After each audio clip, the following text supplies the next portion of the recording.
Hey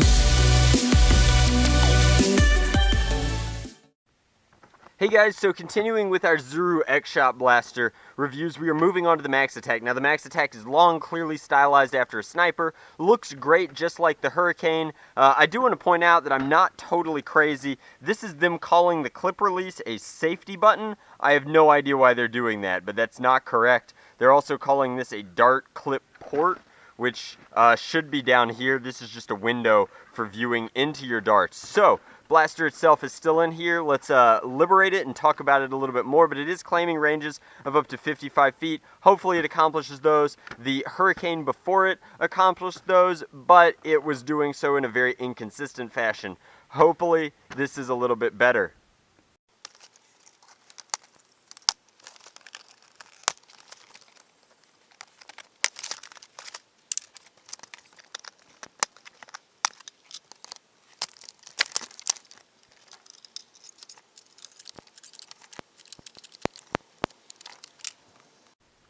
So again, the overall deco of this blaster is sweet, like definitely looks good. This is not removable like I had hoped or thought it would be, which is kind of a shame. The stock is honestly too small to be practical and again is permanently attached. Stinks that the clear is only up top. I am very grateful that the clear is here. Same jam door as the Hurricane, honestly the same blaster functionally, just with these permanently attached kind of accessories. So the stock is so short that even though it is somewhat comfortable, it's so choked up that you can't really do anything with it. It's just not that practical. That said, the front end attachment looks hot with the flash hider up here. It's the right length. It looks good. It reminds me a lot of the Long Strike.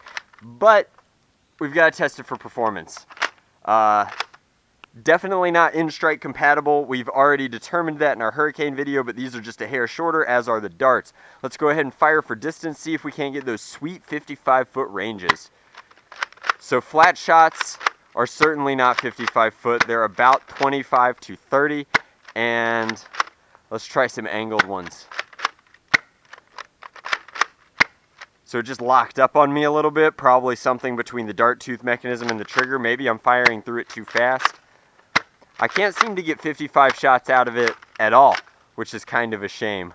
Let's go ahead and test the accuracy, see if the reliability is there. Those all fired, which is an excellent sign as compared to the last one. That was another hang up in the priming sequence. But we're about 15 feet from this and did not fire. Wild. Did it jam? Is it in the barrel? Didn't fire at all. Maybe it didn't chamber. So the reliability of these clip system blasters is a little on the weird side, but there we go.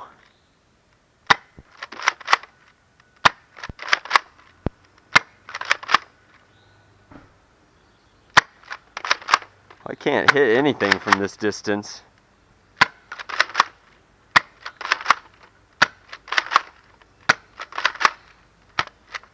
Yeah, grouping is not super duper tight with this guy at all, but does look pretty cool. A little small, but looks cool. Performance just isn't there. I honestly think that the revolvers from this line have superior performance, and I've gotten a few hang-ups while trying to fire relatively quickly with it. That said, it's not a particularly expensive blaster. That was a pretty good shot.